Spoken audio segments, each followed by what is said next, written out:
Le Bénin autorise finalement la sortie des produits importés à destination du Niger.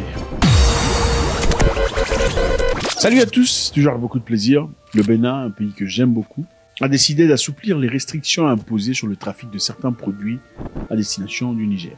Une note signée par le directeur adjoint des douanes précise que les produits importés tels que le riz, les conserves et l'huile peuvent désormais librement être exportés vers le Niger. En revanche, le produit vivrière cultivé localement, comme le maïs, le mil et le sorgho, reste soumis à des interdictions de sortie pour préserver les réserves nationales et la sécurité alimentaire du Bénin.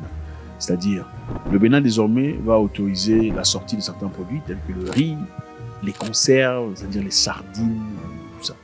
C'est pas mal intéressant de découvrir que la grande majorité d'Africains mangent des conserves, boîtes de conserves, sardines, machin, histoire.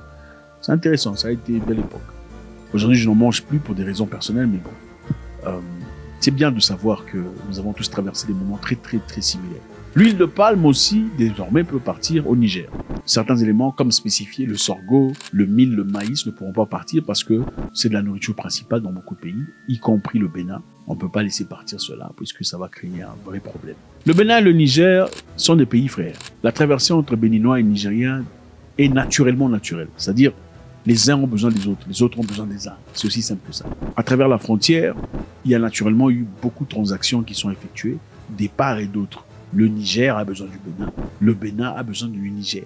Mais il faudrait aussi dire que les experts pensent que au moment où le Bénin avait décidé, en tout cas les autorités béninoises avaient décidé de fermer la frontière, ils ne se rendaient pas compte de l'importance du Niger. Pas seulement sur le plan alimentaire, mais aussi sur le plan économique.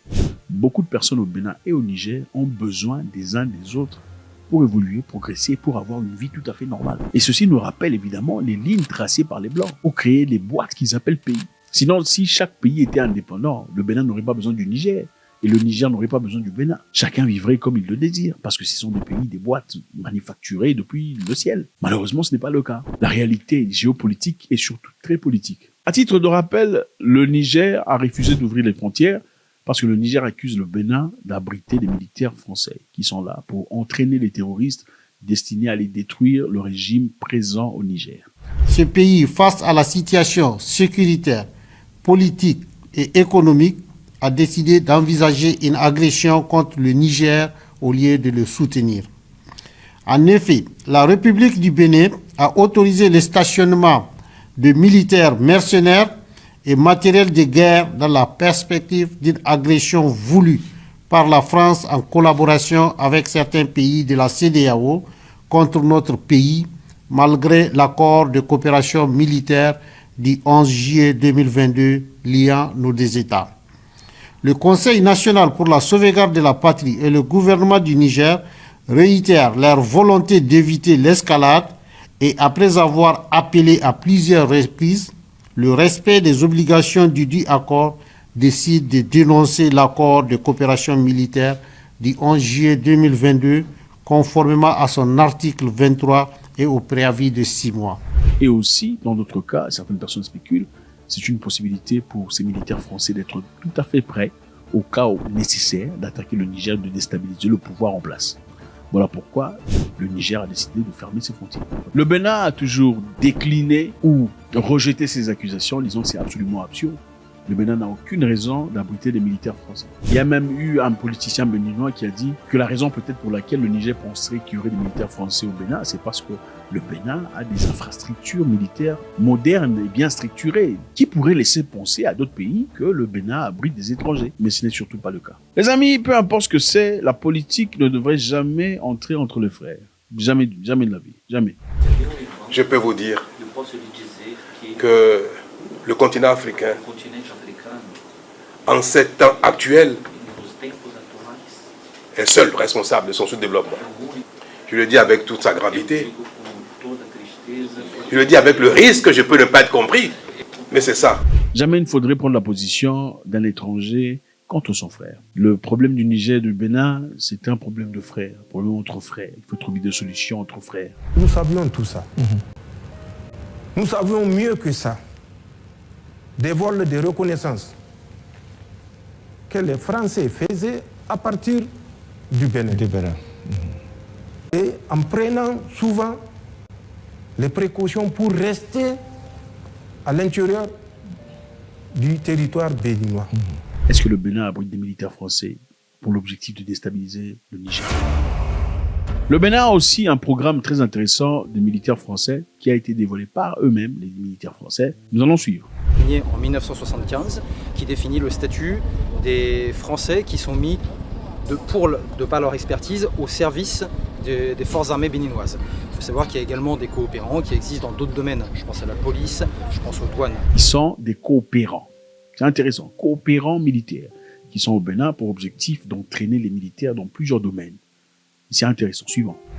Le but, c'est d'apporter une expertise pour structurer un projet au profit de l'armée béninoise.